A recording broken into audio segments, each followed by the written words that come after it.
Olá, você confere agora as principais notícias do Brasil e do mundo desta terça-feira. E o turismo nacional cresceu quase 50% em maio. Segundo a Federação do Comércio, o faturamento do setor no mês somou mais de 9 bilhões de reais. O turismo brasileiro começa a dar sinais positivos depois de registrar baixas por causa da pandemia. Segundo o levantamento da Federação do Comércio de Bens, Serviços e Turismo do Estado de São Paulo, o faturamento nacional do setor, em maio, foi de 9 bilhões e 600 milhões de reais, uma alta de 47,5% em comparação com o mesmo mês de 2020.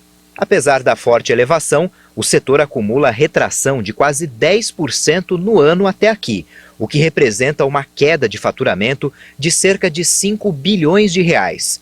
O transporte aéreo segue como a área mais afetada, com perda de 50% do faturamento em relação a maio de 2019, antes da pandemia. A redução de demanda de passageiros foi de 43% no mesmo período.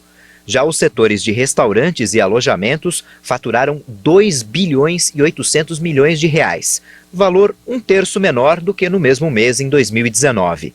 O número é próximo ao do conjunto de atividades culturais, recreativas e esportivas, que teve queda de 33,8%.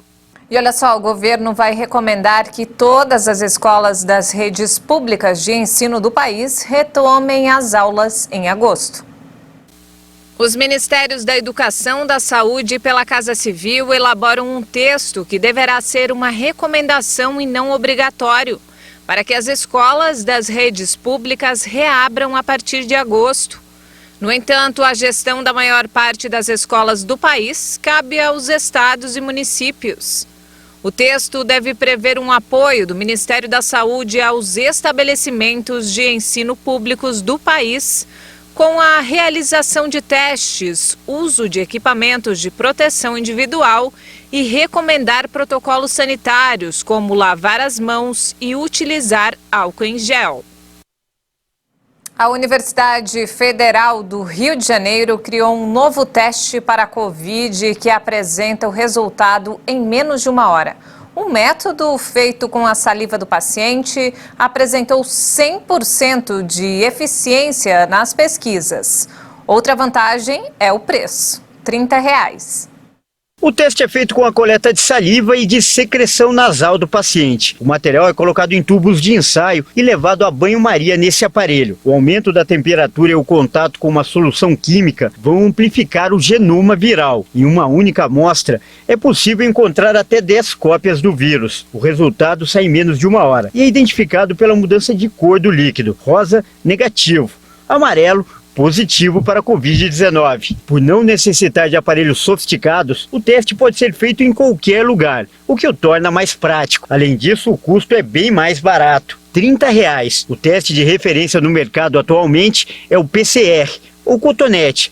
O preço dele pode variar de R$ 100 a R$ 300, dependendo do lugar, e o resultado demora até 48 horas. Você só precisa de um banho-maria, alguns insumos, mas que são coisas bem simples e que iria junto com o kit, né? Irá junto com o kit, e depois é só misturar a amostra com esses reagentes e esperar 45 minutos até a cor virar.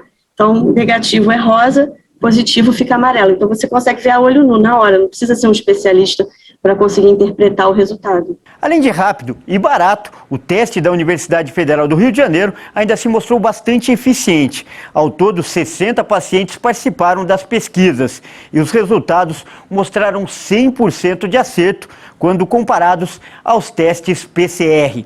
Teve correspondência entre todas as amostras que foram positivas no PCR, foram positivas no RT-LAMP. Todas as amostras negativas foram negativas no RT-LAMP. Elas realmente se corresponderam um ao outro teste. O teste pode ser feito em adultos e crianças e o objetivo dos pesquisadores é disponibilizar os kits para o Sistema Único de Saúde, o SUS, e possibilitar que toda a população tenha acesso. Mas para isso a universidade ainda busca parceiros. Eu acho que essa é a parte mais importante.